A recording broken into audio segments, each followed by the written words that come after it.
Ալխաս Ղազարյան համեցեք։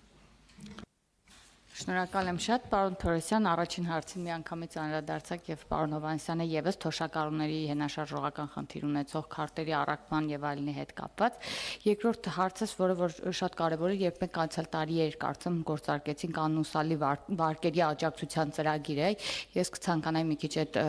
ծրագրից խոսենք, որովհետեւ բավականին կարեւոր ծրագիր էր ու կարծեմ մեծ շահառուների խումբ ուներ այդ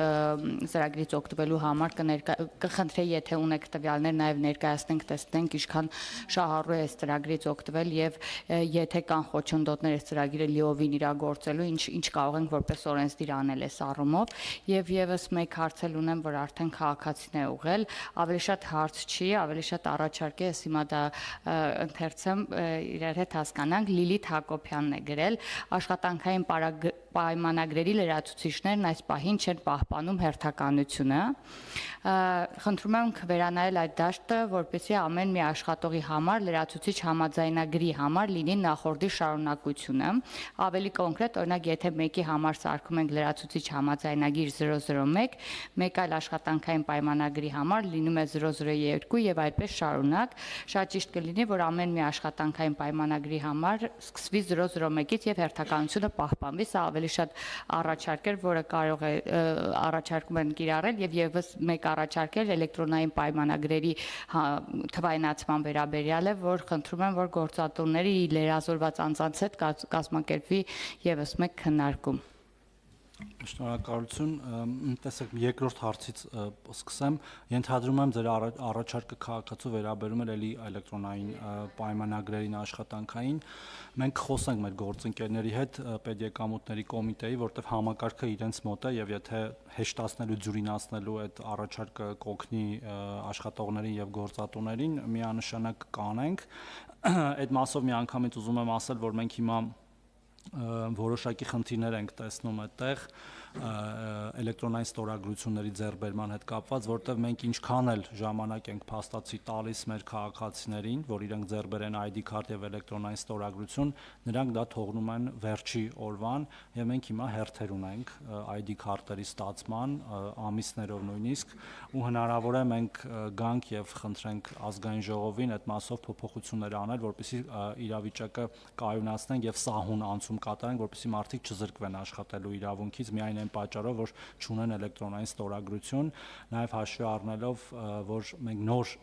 ID քարտերի համակարգ ենք ունենալու շուտով, որ նաև ստիպված չլինեն երկու անգամ ID քարտ ստանալու, մի հատ նոր,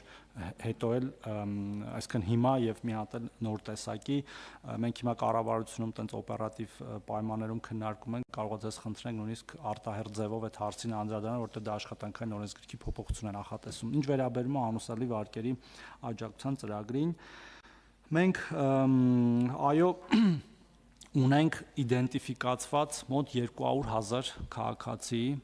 որոնք պոտենցիալ կարող են ընկնել անուսալի վարկերի ծրագրի շրջանակներում, այսինքն օգտվել այդ ծրագրից,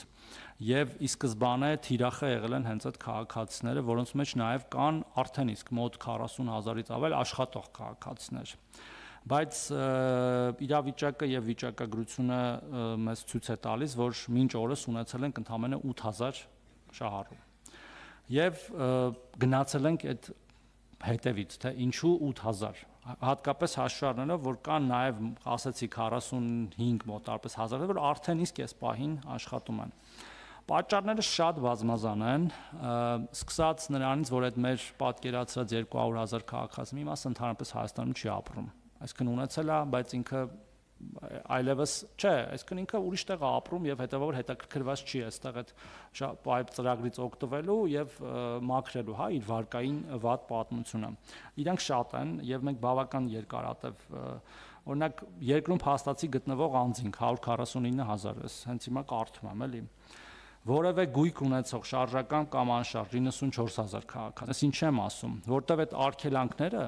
հարկադիր ակտերի կատարման ծառայության կողմից միշտ չի որ աշխատավարձի վրա են դրված եւ օրինակ եթե մի քաղաքացի ունի մի որևէ գույք, որ ինքը չի պատրաստվում ոչ վաճառել, ոչ որևէ ձևով օտարել, ինքը շահագրգռված չի լինում։ Գա դիմի այդ ծրագրին, թեև ինքը ավել ծախս չի անում, հա, մենք փաստացի իր վճարած եկամտային հարկով մարում ենք իր պարտավորությունը։ Շատ վարկառուներ ունեն շատ ավելի երկար ժամկետ անցվարկեր, մյուսները բան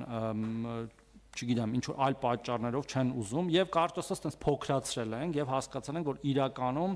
մեր շահառուների խումբը շատ ավելի փոքր է եւ այս 8000-ը կարող է պարզվի, որ մեր ոչ թե բանն է, սահմանն է, որ դրանից ավել չեն կարող ներգրավել, որովհետեւ դա անում ենք, փորձում ենք, բայց միևնույնն է այլ կարգավորումներ կան այլ օրենքներում, այդ հատկապես արգելանքի վրա դրված գույքի առումով, որ ինքը որևէ կերպ շահագրգռված չի լինում այդ արգելանքը հանել տալու համար, գա իր աշխատավարձը, մենք ավելին ասեմ, մենք ունենք դեպքեր, որ ինքը մարդը ստանում է 1 միլիոն դրամ աշխատավարձ ամսական, ունի 500,000 դրամի ժամկետանց վարկ, հասկանում եք, բայց ինքը կամ չգիտի դրա մասին, կամ իրան դա չի անհանգստացնում եւ չի վճարում դա, հասկանում եք, այդպես դեպքեր էլ ունենք։ Բայց այնուամենայնիվ մենք ունենք այս բանը, վիճակագրությունը, էլի էսա մոտավորապես, sense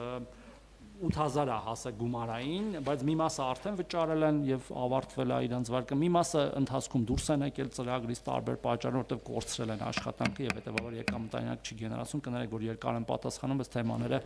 շատ խորն են ու հարցերն են շնորհակալություն։ Ես վստահ եմ, որ հարցերի մեջ հնարավոր է նաեւ կրկնվել, հնարավորություն կունենաք, պարզապես ռեգլամենտը